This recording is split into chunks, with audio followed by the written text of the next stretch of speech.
Let's be honest. Saving money as a student can feel like a bad joke. Between rent, textbooks, food, and random fees you didn't even see coming, it's easy to wonder how anyone is supposed to save anything. And if you're living on a tight budget, it might seem impossible. But here's the truth. Saving money as a student isn't about extreme sacrifice or cutting out every single fun thing from your life. It's about using the money you already have in smarter, more intentional ways. In this video, Must Part 1 of our series, I'm going to break down exactly how to start saving money as a student without feeling broke, frustrated, or guilty. We'll talk about the reality of student life, how to shift your mindset, and 5 practical strategies you can start using today. These are things you can do even if your bank account looks a little sad right now. Let's begin by talking about what makes student life financially stressful.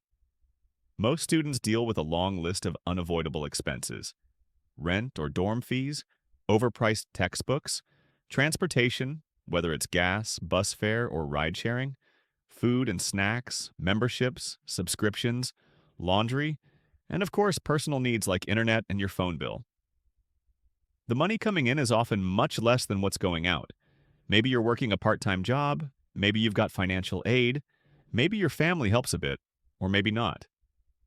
Whatever your situation is, that constant feeling of "I don't have enough" can be draining.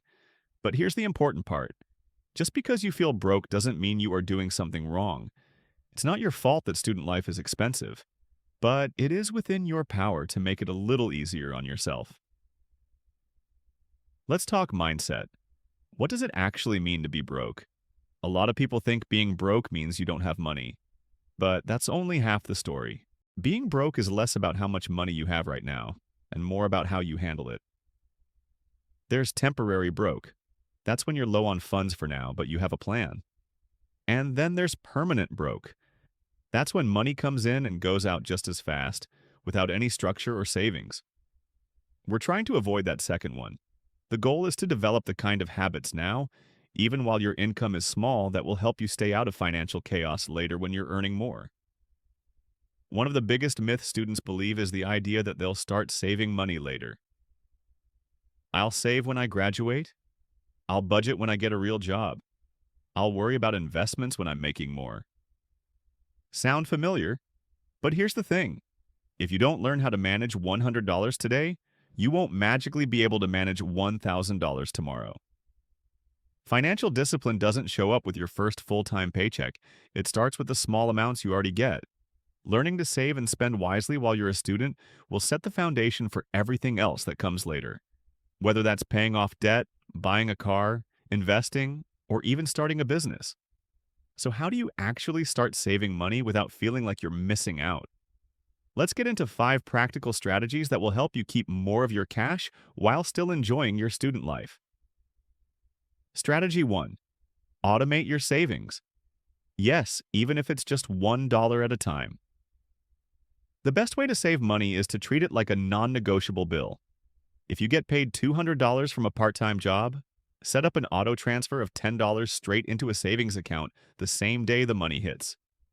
If you never see it, you won't miss it. And guess what? There are free apps and online banks that make this incredibly easy. Chime, SoFi, and AliBank let you create auto-save rules. You can even round up your purchases, like turning a $4.25 coffee into a $5 charge, and putting that extra 75 cents straight into savings. That kind of micro-saving adds up faster than you think. The goal here isn't to build a huge fortune overnight. It's to build a habit of saving consistently, even in small amounts. Strategy 2. Track your small spends. Most of us aren't broke because of huge expenses. We're broke because of the little things we don't track. A $6 latte here, a $3 energy drink there, a $12 Uber when you could have walked, a $10 subscription you forgot about. It all adds up. The best way to get control of your spending is to become aware of it. Use apps like Mint, YNAB, You Need a Budget, or Rocket Money, formerly Truebill, to track where your money is going. You don't need to budget like an accountant. Just look at the patterns. You'll be surprised how many accidental expenses are eating away at your income. Once you see them, you can make better choices, not out of guilt, but out of clarity. Strategy 3. Try the 70-20-10 rule. This is a simple budgeting system that works even if your income is inconsistent. The idea is to divide your money like this. 70% goes to essentials, like rent, groceries, and transport. 20% goes to savings, and 10% goes to fun spending. So let's say you make $300 this month. That would mean $210 for needs, $60 into savings, and $30 for guilt-free fun. That last part is important. You should always have some room for enjoyment. Otherwise, budgeting feels like punishment. When you structure your money like this, you're not depriving yourself. You're organizing your finances in a way that lets you live now while preparing for the future. Strategy 4. Use student discounts like a ninja. One of the best parts of being a student is that the world is full of discounts. You just have to know where to look. Start with Unidays and Student Beans, two platforms that list student-exclusive deals on everything from clothing and tech to takeout and travel. Don't forget about big names too. Amazon Prime Student gives you 6 months free and then half off. Spotify Student includes Hulu and Showtime, and both Apple and Microsoft offer huge discounts on laptops and software. Always ask wherever you shop or eat, do you offer a student discount? You'd be surprised how many places do. This is one of the easiest ways to save money without changing your lifestyle. Strategy 5. Master your grocery game. Food is often the biggest untracked expense in a student's budget. But saving money on food doesn't have to mean starving or living on noodles. Start by planning your meals, even roughly. Shop with a list to avoid impulse buys. Choose store-brand products over big names. Cook in batches so you can stretch one meal into multiple servings. Share groceries or cook together with roommates. And if you're looking for serious savings, check out apps like Too Good To Go or Flash Food, which help you buy unsold food from local stores and restaurants at massive discounts.